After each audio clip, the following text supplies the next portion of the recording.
Ito po mga kababayan, Luzon, Visayas, and Republic of Mindanao, Province of China ni Digongyo.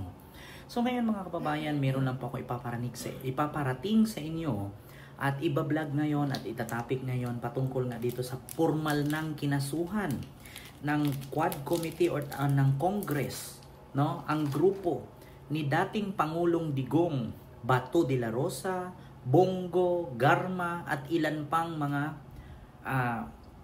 panauhin na kasali sa finailan ng kaso ng Quad Committee or ng Congress, no? Sa ayon dito sa balita mga kababayan na i-share at ipaparinig ko sa inyo ay kinakasuhan na daw po, no?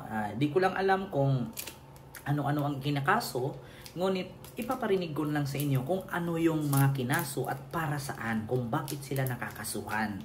So pagkatapos ng video, tsaka tayo magre-react. So ipaparinig ko po sa inyo, panoorin nyo po. Ipinaubaya na ni Pangulong Bongbong Marcos sa Justice Department ang rekomendasyon ng House Quad Committee na sampahan ng reklamong crimes against humanity si dating Pangulong Rodrigo Duterte at iba pang personalidad.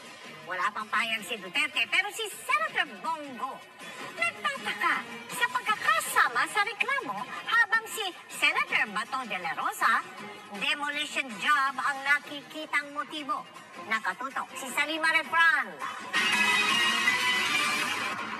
Kay Pangulong Bongbong Marcos na nanggaling, nasa Department of Justice na ang bola sa usapin ng rekomendasyon ng House Quad Committee report na paharapin sa crimes against humanity si dating Pangulong Rodrigo Duterte, Senador Bongo, Senador Ronald Bato de la Rosa, ilang dating PNP chief at iba pang personalidad kaugnay ng drug war. The DOJ will look at it, see if there are, it is time to file cases, what cases to file, how to produce the evidence that we will need to actually build a case. Kailangan pa i-assess na mabuti kung ano yung maaaring maging kaso, kung tama ba yung direksyon ng rekomendasyon ng committees from the House. Bagamat hindi pa natatanggap ang opisyal na report ng Kamara, iko-consolidate raw ito ng DOJ sa gumugulo ng investigasyon ng Task Force EJK ng Kagawaran.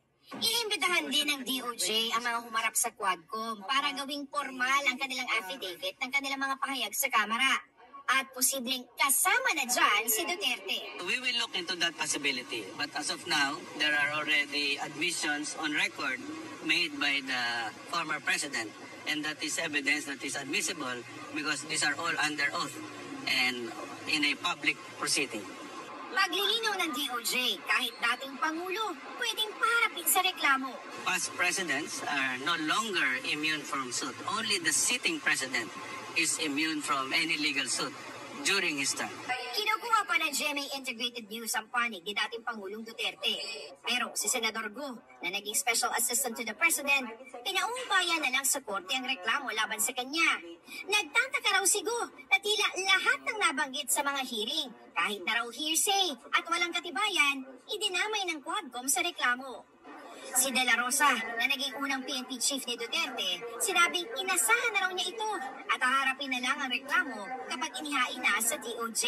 Tila raw ginagawa ang lahat para i-demolish raw ang mga Duterte at kanilang mga kaalyado, lalo na raw sila ni Senator Go para sa eleksyon 2025. Pag-aaralan pa raw ng DOJ ang epekto ng gagawing case build-up sa gumugulong ng investigasyon ng ICC.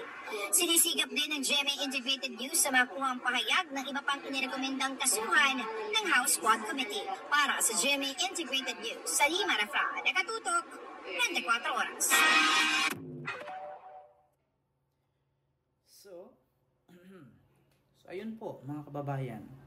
Klarong-klaro naman po na formal na, no, na finailan na ng kaso ng Quad Committee ang grupo ni Digongyo, and then si Bato nga hindi matanggap ni Bato, parang demolition job ang tawag daw, parang tinatanggal daw yung grupo nila. Kung para sa akin po mga kababayan, no, pagdating kay Bato, dapat lang naman po talagang palitan si Bato at tanggalin na dyan pagiging senador. Bakit? Ano bang nagawa ni Bato? Diba?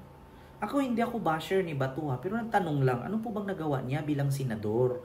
For almost 6 years. Di ba?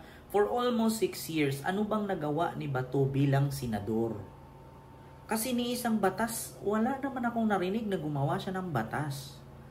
Pagdating kay Bongo, marami naman siyang batas, pero iilan lang naman ang nakakapansin at nakakaramdam sa ginawa niyang batas. Yun ba yung Malasakit Center? Noon pa naman yan, may ganyan. Yung Malasakit Center parang PhilHealth lang din yan. Na kapag malaki ang gastos mo, lumapit ka sa Malasakit,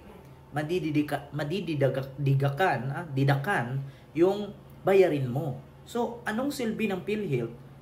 Di ba? Kung merong Malasakit. At anong silbi ng Malasakit kung meron namang PhilHealth? Ngayon, pagdating naman kay Digong, talaga pong makasuhan po talaga siya kasi inamin po niya yan sa hearing sa Quadcom na meron daw po talaga siyang binuo na death squad sa kanyang extrajudicial killings, no? Yung pagpatay daw di umano sa 30,000 ka-adik. Na kung saan, sabi nga ni Bato, kapag nakita mong bungal, may tattoo, payat, adik yan. At sabi pa nga ni Digong, inutusan ko yan sila na himukin ang mga adik na lumaban para may rason ang kapulisan na patayin sila. Inutusan daw niya ang kapulisan at sila Bato at the time na himukin ang mga adik na lumaban para may rason ang mga pulis na patayin ang mga adik. Oo. So, sabi nga ni Risa Hontiveros, so meron po ba sa saligang batas ng Pilipinas na kapag nakita mong adik, patayin agad? So walang nasagot si Digong. Sabi niya, kung wala man sa batas, pero hahayaan mo ba na ang pamilya mo mabiktima ng adik? Simple lang naman yan. Para hindi mabiktima ng adik, ang shabu at ang nagdala ng shabu, ang hulihin mo. Huwag mong patayin yung mga nabiktima sa shabu. Hulihin mo yung drug lords kasi napakadaming namatay. Almost 30,000 ka-adik di umano. Pero bakit ni isang drug lord walang namatay dito sa Maynila? Sabihin natin namatay si Paruhinog sa Usamis na drug lord. Bakit ang shabu ba sa Usamis lang? Namatay si Espinosa ng Leyte. Bakit ang shabu sa Leyte lang? Bakit dito sa Mega Manila or sa Metro Manila ni isang drug lord walang namatay? So imposible naman dito sa Maynila walang drug lord. So ano yun? Galing lang sa Usamis, galing lang sa Leyte ang shabu, pumunta lang sa Maynila. So walang drug lord. Kasi nakakapagtaka po, 30,000 ang namatay na adik, pero ni isang drug lord sa Maynila, wala ka nakitang natumba. Kasi si Kerwin Espinosa, taga Leyte yan. Sino yung isa? Si Hilbert Cuangco na nakulong, hindi naman taga Maynila yun. Taga Mindanao din yun. Sino pa? Si Yuyuk Lai, taga China, na nakatira sa Pasay. Pero, wala pa yung war on drugs ni Digong, matagal na silang nakakulong. So, bakit ni isang drug lord sa Maynila walang namatay? So dapat lang talaga masagot nila at makasuhan sila. Yan lang. Or di kaya, baka protektado nila ang mga drug lord kasi malaki ang bigay.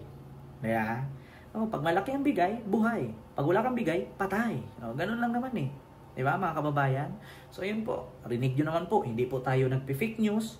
Narinig nyo po sa GMA News, formal ng kinasuhan at pinaubaya na ni Pangulong Bongbong Marcos sa DOJ at sa Congress ang pag-file ng kaso laban sa grupo ni Sigong.